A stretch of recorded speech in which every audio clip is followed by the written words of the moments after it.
మోడీ గారిని మేము డిమాండ్ చేస్తున్నాము. ఇక రెండవ అంశం సీట్ల పెంపు, నియోజకవర్గాల పునర్విభజన. ఇది అత్యంత ప్రమాదకరంగా రాజకీయ పావుగా ఈరోజు నరేంద్ర మోడీ గారు వాడుకుంటున్నారు. ఆ దానికి సంబంధించి మాకున్న అభ్యంతరాలను కానీ దక్షిణ భారతదేశంలో ఉన్న ప్రజల యొక్క అభ్యంతరాలను, అదేవిధంగా చిన్న రాష్ట్రాల యొక్క అభ్యంతరాలను ఈరోజు స్పష్టంగా నేను ప్రజలకు వివరించదలుచుకున్నా. ఈరోజు నరేంద్ర మోడీ గారు ప్రవేశపెట్టిన గతంలో నియోజకవర్గాల పునర్విభజన 3 సార్లు జరిగింది. 1957లో నియోజకవర్గాల పునర్విభజన జరిగినప్పుడు 494 సీట్లు ఉన్నాయి దేశంలో లోక్సభలో. 1967లో నియోజకవర్గాల పునర్విభజన జరిగినప్పుడు 520 సీట్లకు పెరిగింది. అదేవిధంగా 1977లో చేసిన నియోజకవర్గాల పునర్విభజన ఇది అత్యంత కీలకమైనది. శ్రీమతి ఇందిరాగాంధీ గారు ఉన్నప్పుడు 1971 జనగణన ప్రకారము 1976లో నియోజకవర్గాల పునర్విభజన జరిగింది. ఆ రోజు ఇందిరాగాంధీ గారు తీసుకున్న నిర్ణయాలు 542 సీట్లకు పెంచారు. తర్వాత ఒక సీటు సిక్కిం నుంచి యాడ్ అయ్యి ఈరోజు దేశంలో 543 లోక్సభ స్థానాలు నిర్దిష్టంగా ఈరోజు సంఖ్యకు మనం చేరుకున్నాం. ఆ రోజు శ్రీమతి ఇందిరాగాంధీ గారు 1970 దశకంలో దేశంలో కరువు, ఆకలి, జనాభా నియంత్రించాలని కుటుంబ నియంత్రణ విధానాన్ని 1970లో కేంద్ర ప్రభుత్వం తీసుకున్నది. కుటుంబ నియంత్రణ అమలు చేసిన 6-7 సంవత్సరాలలోనే దక్షిణాది రాష్ట్రాలు, ముఖ్యంగా కాస్త చదువుకున్న రాష్ట్రాలు, దక్షిణాది రాష్ట్రాలు కుటుంబ నియంత్రణ అమలు చేయడంతో ఇక్కడ జనాభా నియంత్రణ జరిగింది. ఉత్తరాది రాష్ట్రాలలో ఉన్న రాష్ట్రాలు కుటుంబ నియంత్రణ అమలు చేయకపోవడం వల్ల విపరీతంగా జనాభా పెరిగింది. 1970 నుంచి 76 6-7 సంవత్సరాలలోనే జనాభా మధ్యలో అంతరం పెరిగి ఉత్తర భారతదేశం, దక్షిణ భారతదేశంలో అంతరం పెరుగుతుండడం వల్ల ఇందిరాగాంధీ గారు ఆ అంశాన్ని గుర్తించి 543 సీట్ల ప్రకారమే ఉండాలి, ఆయా రాష్ట్రాలలో ఉన్న నియోజకవర్గాలనే ఆ రాష్ట్రంలో ఉండే లోక్సభ సీట్ల ప్రకారమే నియోజకవర్గాల పునర్విభజన జరగాలని నిర్ణయం తీసుకోవడం వల్ల 1976లో ఉత్తరప్రదేశ్లో 80 సీట్లను ఆ రాష్ట్రంలోనే పునర్విభజన చేసిండ్రు. ఉమ్మడి ఆంధ్రప్రదేశ్లో ఉన్న 42 లోక్సభ నియోజకవర్గాలను ఈ రాష్ట్రంలో పునర్విభజన చేశారు. 25 సంవత్సరాల వరకు సీట్ల పెంపును శ్రీమతి ఇందిరాగాంధీ గారు నిషేధించారు. ఎందుకు అనంటే జనాభా పెరగడం, జనాభా ప్రాతిపదికన నియోజకవర్గాల పునర్విభజన జరిగితే కేంద్ర ప్రభుత్వం ఇచ్చిన ఆదేశాల ప్రకారం జనాభా నియంత్రణ పాటించిన కొన్ని రాష్ట్రాలను శిక్షించిన వాళ్ళతో కేంద్ర ప్రభుత్వ ఆదేశాలను ఉల్లంఘించిన వాళ్ళను మెప్పించినట్టు సీట్లు పెంచితే నష్టం జరుగుతుందని ఆ రోజు శ్రీమతి ఇందిరాగాంధీ గారు నియంత్రించిన 543 సీట్లు ఉండాలి, ఏ రాష్ట్రంలో ఉన్న సీట్లను ఆ రాష్ట్రంలోనే నియోజకవర్గాల పునర్విభజన చేయాలి. 2001లో వాజ్పేయి గారు ప్రధానమంత్రిగా ఉన్నప్పుడు కూడా మళ్ళీ లోక్సభలో, చట్టసభలలో చర్చ వచ్చినప్పుడు ఇందిరాగాంధీ గారు ఏదైతే దూరదృష్టితో జనాభా ప్రాతిపదికన జరిగే నియోజకవర్గాల పునర్విభజన, చిన్న రాష్ట్రాలు మరీ చిన్నగా మారుతాయి, పెద్ద రాష్ట్రాలు మరీ పెద్దగా మారుతాయి, భూస్వాములు జాగీర్దారులుగా మారుతారు, పేదలు అత్యంత నిరుపేదలుగా మారుతారు, నిరాదరణకు గురవుతారని చెప్పి 2001లో కూడా వాజ్పేయి గారు తిరిగి నియోజకవర్గాల పునర్విభజన చేయాలనుకున్నప్పుడు స్పష్టంగా ఇంకొక 25 సంవత్సరాల వరకు ఈ 543 ప్రకారమే ఏ రాష్ట్రంలో ఎన్ని సీట్లు ఉన్నాయో ఆ రాష్ట్రాల ప్రాతిపదికన నియోజకవర్గాల పునర్విభజన జరగాలి. అక్కడ దామాషా ప్రకారం ఎస్సీ ఎస్టీ సీట్లను, అక్కడ ఉన్న అసెంబ్లీ సీట్ల రిజర్వేషన్లను వీటన్నిటిని మార్చుకోవడానికి 2001లో చట్ట సవరణ అటల్ బిహారీ వాజ్పేయి గారు చేశారు. ఆ ప్రాతిపదికన జరిగిన నియోజకవర్గాల పునర్విభజననే 2009లో ఉమ్మడి ఆంధ్రప్రదేశ్లో ఉన్న పార్లమెంట్ సీట్లు తెలంగాణలో 15 ఉండే, ఆంధ్రప్రదేశ్లో 27 ఉండే. 2009లో 17 సీట్లు తెలంగాణకు వచ్చినాయి, 25 సీట్లు ఆంధ్రప్రదేశ్కి పోయినాయి. ఆనాడు 107 అసెంబ్లీలు తెలంగాణలో ఉండే, 187 సీట్లు ఆంధ్రప్రదేశ్లో ఉండే, 119 సీట్లు తెలంగాణకు వచ్చి 175 సీట్లు ఆంధ్రప్రదేశ్కి పోయినాయి 2009లో. సో ఎక్కడ కూడా ఒక రాష్ట్రాన్ని ఒక యూనిట్గా తీసుకొని లోక్సభ అసెంబ్లీ నియోజకవర్గాలను 2007-8 నియోజకవర్గాల పునర్విభజనలో నిర్ణయం తీసుకోవడం వల్ల ఈ నియంత్రణ వాజ్పేయి గారు ఏదైతే 2001లో చట్టం చేసిండో 25 సంవత్సరాల భవిష్యత్తులో అంటే 2026 వరకు సీట్ల పెంపు అనేది చట్టపరంగా నిషేధం విధించడం జరిగింది. ఈరోజు నరేంద్ర మోడీ గారు చేస్తున్న చర్యల వల్ల మొదటి నుంచి జనాభా ప్రాతిపదికన ఏదైతే మూల సూత్రంగా పెట్టుకొని నియోజకవర్గాల పునర్విభజన జరిగిందో ఆ ప్రాతిపదికన చేస్తే ఉత్తరాదిన విపరీతమైన జనాభా పెరిగిపోయింది, దక్షిణాదిలో జనాభా తగ్గిపోయింది, జనాభా నియంత్రణకు జరిగింది. కాబట్టి ఎట్టి పరిస్థితుల్లో మేము దానికి ఒప్పుకునేదే లేదు అని తమిళనాడులో స్టాలిన్ గారు, నేను కర్ణాటక నుంచి దక్షిణాది రాష్ట్రాల నుంచి ఒక పెద్ద ఎత్తున దక్షిణాది రాష్ట్రాల ముఖ్యమంత్రుల సమావేశాన్ని ఏర్పాటు చేసి మేము నిరసన తెలపడమే కాకుండా ప్రధానమంత్రికి లేఖ రాసినాం. మీరు జనాభా ప్రాతిపదికన తీసుకుంటే దక్షిణాది రాష్ట్రాలకు పూర్తిగా వివక్ష, నిరాదరణ, అన్యాయం జరుగుతుంది, దీన్ని ఏమాత్రం మేము ఒప్పుకునే సమస్యనే లేదని చెప్పడంతో ఇంకో రూపంలో ఈరోజు బయలుదేరారు. దామాషా ప్రకారం అని ప్రోరేటా అంటే 543 సీట్లు ఉన్న దాంట్లో 50% సీట్లు పెంచుతాము అంటే 272 సీట్లు మేము పెంచుతాం, 50% నెంబర్. ఈ 272 సీట్లు ఎట్లా పెంచుతామంటే ఇప్పుడు ఎన్ని ఉన్నాయో దాంట్లో 50% పెంచుతామని. ఫర్ ఎగ్జాంపుల్ కేరళలో 20 సీట్లు ఉన్నాయి, 10 పెరిగితే 30 అవుతాయి. ఉత్తరప్రదేశ్లో 80 సీట్లు ఉన్నాయి, 50% అంటే 40 సీట్లు పెరిగితే 120 అవుతాయి. ఇందులో పొంచి ఉన్న ప్రమాదం ఏంటంటే నేను ఒక్కొక్క రాష్ట్రానికి దక్షిణాదిన ఉత్తరాదిన పోల్చి చెప్తున్నాను, అది ప్రతి రాష్ట్రానికి దక్షిణాదిలో ఉన్న రాష్ట్రాలకు అప్లై అవుతాయి. ఈరోజు 20 సీట్లు ఉన్న కేరళకు, 80 సీట్లు ఉన్న ఉత్తరప్రదేశ్కు అంతరం 60 సీట్లు. ఈరోజు 50% పెంచితే కేరళ 30 సీట్లు అవుద్ది, ఉత్తరప్రదేశ్ 120 సీట్లు అవుద్ది. ఇప్పుడు 30కి 120కి అంతరం 90 సీట్లు. అంటే ఈరోజు కేరళకు ఉత్తరప్రదేశ్కు ఉన్న గ్యాప్ 60 సీట్ల బదులు 90 సీట్ల అవుతుంది. ఇప్పుడు దూరం ఉంది, అప్పుడు అగాధం ఏర్పడుతుంది. పాలిటిక్స్లో అటల్ బిహారీ వాజ్పేయి గారి ప్రభుత్వం ఒక్క ఓటుతోనే ఒక సీట్తో పడిపోయింది. ఒక్కొక్క సీటు ఎంత కీలకమైంది. ఈరోజు తెలంగాణలో 17 ఉన్నాయి, ఉత్తరప్రదేశ్లో 80 ఉన్నాయి. ఈరోజు మన గ్యాప్ వచ్చేసి 63. రేపు ఇది పెంచినప్పుడు మనకేమో 26 అవుతున్నాయి, ఉత్తరప్రదేశ్కు 120 అవుతున్నాయి. అప్పుడు 94 సీట్లు మనకు ఇద్దరికి మధ్యలో అంతరం అవుద్ది. ఇట్లా ఉత్తరప్రదేశ్, మధ్యప్రదేశ్, బీహారు, రాజస్థాను, వీటిని బీమారు అంటారు, బీమారు రాష్ట్రాలు. బీహార్, ఉత్తరప్రదేశ్, మధ్యప్రదేశ్, రాజస్థాన్ ఇవన్నీ అత్యంత కీలకమైన రాష్ట్రాలు ఉత్తర భారతదేశంలో. దక్షిణ భారతదేశంలో కేరళ, తమిళనాడు, ఆంధ్రప్రదేశ్, తెలంగాణ, కర్ణాటక ఇవి ఒక భాగం. ఈరోజు మనం ఈ రాష్ట్రాలన్నీ కలిసి పాండిచ్చేరితో సహా 130 సీట్లు ఉన్నాయి. 543లో 130 సీట్లు మనకి తీసేస్తే 413 సీట్లు వాళ్ళ దగ్గర మిగులుతున్నాయి.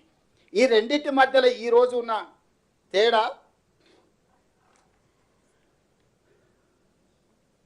412 సీట్లు మనకు వాళ్ళకు ఉన్న మధ్యలో తేడా. ఈరోజు సీట్లు పెంచితే మనం 195 అయితే 50% పెంచితే 130 సీట్లు ఉన్నాయి. ఇక్కడ కేరళలో 20, తమిళనాడులో 39, పాండిచ్చేరిలో 1, ఆంధ్రప్రదేశ్లో 25, తెలంగాణలో 17, కర్ణాటకలో 28. ఇవన్నీ కలిపితే 130 సీట్లు. 50% పెరిగితే మనం 195 అవుతాం. అదే మిగతా ప్రాంతంలో ఉన్న 413 సీట్లు పెంచితే దాదాపుగా వాళ్ళకు 621 సీట్లు, 620 సీట్లు అవుతున్నాయి. ఈరోజు మనకు వాళ్ళకు మధ్యలో ఉన్న అంతరము ఎంతుంది, ఈ పెంచడం వల్ల ఎంత అవుతుంది? ఈ రోజున్న మనకు వాళ్ళకు ఉన్న అంతరము 412 సీట్లు ఉంటే రేపు పెంచే సీట్లతోని 620 సీట్లు అవుతాయి. 208 సీట్లు అదనంగా ఉత్తర భారతదేశానికి అన్డ్యూ అడ్వాంటేజ్. భవిష్యత్తులో ఇప్పటికే భారతీయ జనతా పార్టీ అధికారంలోకి వచ్చిన తర్వాత దక్షిణాది రాష్ట్రాలకు కీలకమైన శాఖలు ఏవీ ఇవ్వలే. ప్రైమ్ మినిస్టర్ కానీ, హోమ్ మినిస్టర్ కానీ, డిఫెన్స్ మినిస్టర్ కానీ, కామర్స్ మినిస్టర్ కానీ, ఇట్లా మీరు మొదటి 10 శాఖలు తీసుకుంటే ఒక ఆర్థిక శాఖ మాత్రమే దక్షిణాది రాష్ట్రాలకు ఇచ్చిండ్రు. ఏ ఒక్క శాఖ కూడా, రాష్ట్రపతి పదవి కూడా, కీలకమైన ఏ పదవి కూడా దక్షిణాది రాష్ట్రాలకు ఇవ్వలేదు. మీ అందరికీ తెలుసు, రాజకీయాలలో నెంబర్ ఉంటేనే నీతో ఎవరైనా మాట్లాడతారు. నీ జేబులో డబ్బులు ఉంటేనే ఎవరైనా నీతో సంబంధాలు చేస్తారు. రాజకీయంగా నెంబర్ లేనప్పుడు నీతో మాట్లాడేవాడే ఉండడు. Bargainings are among equals. ఏ చర్చలైనా, ఏ ఒప్పందాలైనా సరిసమానుల మధ్యలో జరుగుతాయి. బలహీనుడు బలవంతుడు మధ్యలో జరగవు. ఈరోజు దక్షిణాది రాష్ట్రాలను అత్యంత బలహీనంగా ఉన్నాం, ఇప్పుడు అత్యంత బలహీనులుగా మార్చి, బలంగా ఉన్న ఉత్తరాది రాష్ట్రాలను శక్తివంతంగా మార్చి రాజకీయంగా, అసలు రాజకీయంగా మనల్ని ద్వితీయ శ్రేణి పౌరులు చేయడానికి ఆ ఉత్తరాదిలో ఉన్న 5-6 రాష్ట్రాలు కలిస్తే 410 సీట్లు అనేటివి అక్కడనే అయిపోతాయి. చిన్న రాష్ట్రాలతో, నేను చెప్పేది ఉత్తర దక్షిణమే కాదు, చిన్న రాష్ట్రాలకు కూడా సమస్య. ఢిల్లీ, పంజాబ్ లాంటి రాష్ట్రాలు కూడా రాజకీయంగా మనుగడనే కోల్పోతాయి. దక్షిణ భారతదేశంతో పాటు చిన్న రాష్ట్రాలకు కూడా రాజకీయంగా ఇది తీరని విఘాతంగా మారుతుంది. అందుకే ఈరోజు నరేంద్ర మోడీ గారికి స్పష్టంగా మేము చెప్తున్నాం, నువ్వు సీట్లు పెంచాలనుకుంటే ఏ ప్రాతిపదికన పెంచాలో మొదట అఖిలపక్షాన్ని బిలువు. అసలు ఏ ప్రాతిపదికన సీట్లు పెంచాలి, ఎన్ని పెంచాలి? 50% పెంచాలని నరేంద్ర మోడీ గారికి ఏ దేవుడు చెప్పిండో అర్ధరాత్రి నిర్ణయం తీసుకున్నాడు. ఉన్న సీట్ల మీద 50% పెంచుతా అంటుండు. నేను ఒక ప్రశ్న అడగదలుచుకున్నాను, ఉన్న సీట్లు ఏ ప్రాతిపదికన ఏర్పడ్డాయి? జనాభా ప్రాతిపదికన మీదనే కదా ఏర్పడ్డది. ఉత్తరప్రదేశ్కి 80 ఎందుకు వచ్చినాయి, ఉమ్మడి ఆంధ్రప్రదేశ్కు 42 ఎందుకు వచ్చినాయి? ఆ రోజు ఉత్తరప్రదేశ్లో జనాభాను లెక్క తీసుకున్నప్పుడు అక్కడ 80 వచ్చినాయి, ఉమ్మడి ఆంధ్రప్రదేశ్లో జనాభాను తీసుకుంటే ఇక్కడ 42 వచ్చినాయి. ఏ జనాభా ప్రాతిపదిక మీద అయితే 543కు మనం చేరినామో దాని మీద సరాసరి బ్లాంకెట్గా 50% అని చెప్పేసి కలిపేస్తున్నావు. ఏ జనాభా నియంత్రణ చేసిన వాళ్ళకి అన్యాయం జరుగుతుంది అంటున్నావు. మూల సూత్రమైన జనాభా ప్రాతిపదికన ఏర్పడిన విధానాన్ని ప్రోరేట ప్రకారం 50% పెంచేస్తా నేనని చెప్పి నీ రాజకీయ మనుగడ కోసం, నీ రాజకీయ అవసరాల కోసం ఈ రోడ్లు సీట్లు పెంచడంతో దక్షిణ భారతదేశానికి వచ్చే 195, ఉత్తర భారతదేశానికి వచ్చే 621 సీట్లు ఉత్తర దక్షిణ భారతదేశాలలో విపరీతమైన అంతరం పెంచుతుంది. ఇది దేశ మనుగడకు మంచిది కాదు. ఇది రాజకీయ పార్టీలకు సంబంధించిన విషయం కాదు. ఇది దేశ ప్రజలకు సంబంధించిన విషయము. వివక్ష అనేది ఎక్కడికి దారితీస్తుందో మనం అందరం చూసినాము. తెలంగాణ రాష్ట్ర ఉద్యమము, తెలంగాణ రాష్ట్ర ఏర్పాటు, నక్సలైట్ల ఉద్యమము, సమాజంలో వచ్చిన మార్పులన్నీ కూడా వివక్ష ఎక్కడికి దారితీస్తుందో మనకు కళ్ళకు కట్టినట్టుగా కనిపిస్తుంది. ఈరోజు ఈ వివక్షను ఇంకా పెంచడానికి బీజేపీ ప్రయత్నం చేసుకుంటూ ప్రజల్ని మభ్యపెడుతూ చిన్న రాష్ట్రాలకు, ముఖ్యంగా దక్షిణాది రాష్ట్రాలకు అన్యాయం చేసుకుంటూ మేము ఏమీ చేయడం లేదు, ఇది ఒక అద్భుతమైన బిల్లు, ఈ అద్భుతమైన బిల్లుకు మీరు అనుకూలంగా లేరు, మీరు మహిళా వ్యతిరేకులా అని మహిళల ముసుగులో ఆనాడు యుద్ధం చేసినప్పుడు కూడా శిఖండిని అడ్డం పెట్టుకొని చేసిరు. ఈరోజు మీరు సీట్లు పెంచే అధికార దాహానికి మహిళల్ని అడ్డం పెట్టుకోకండి. మహిళా బిల్లుకు మేము సంపూర్ణంగా మద్దతు ఇస్తున్నాం. మహిళా బిల్లు తక్షణమే అమలు జరగాలి. ఉన్న ప్రాతిపదికన 543 లోక్సభ స్థానాలలో 33% 181 సీట్లు మహిళలకు ఇచ్చేసేయండి తక్షణమే. తెలంగాణ రాష్ట్రంలో ఉన్న 119 అసెంబ్లీలలో మహిళలకు 140 అసెంబ్లీ సీట్లను తక్షణమే మీరు మహిళా రిజర్వేషన్లు చేయండి. ఉన్న అసెంబ్లీలు, ఉన్న లోక్సభ స్థానాలకు 1/3 ప్రకారం మహిళా రిజర్వేషన్లు చేయండి. అన్అపోజ్డ్గా మేము మద్దతు పలుకుతాం. సీట్ల పెంపు, నియోజకవర్గాల పునర్విభజన, ఇది రెండవ అంశం, నిగూఢమైన అంశం. ఇందులో ఉన్న కుట్ర ప్రజలకు చెప్పాలి. ఈరోజు దక్షిణ భారతదేశంలో మేము నియంత్రణ పాటించడం వల్ల మేము ఆర్థికంగా జిఎస్డిపి హైయెస్ట్ కంట్రిబ్యూషన్ మేము. దక్షిణాది రాష్ట్రాలు ఫైనాన్షియల్ క్యాపిటల్స్, ఉత్తరాది రాష్ట్రాలు పొలిటికల్ క్యాపిటల్స్. పొలిటికల్ క్యాపిటల్స్ ఎప్పుడు కూడా ఫైనాన్షియల్ క్యాపిటల్స్ని సబ్సర్వెంట్గా చూస్తారు. పన్నులు కట్టాలి, ఢిల్లీకి వెళ్ళి సలాం పెట్టాలి. మాకు ఎలాంటి అవకాశాలు, మాకు ఎలాంటి అధికారం లేకుండా చేయడానికి ఈరోజు కుట్ర జరుగుతుంది. పన్నులు కట్టడం, సలాం కొట్టడం అనే విధానానికి మేము 100% వ్యతిరేకము.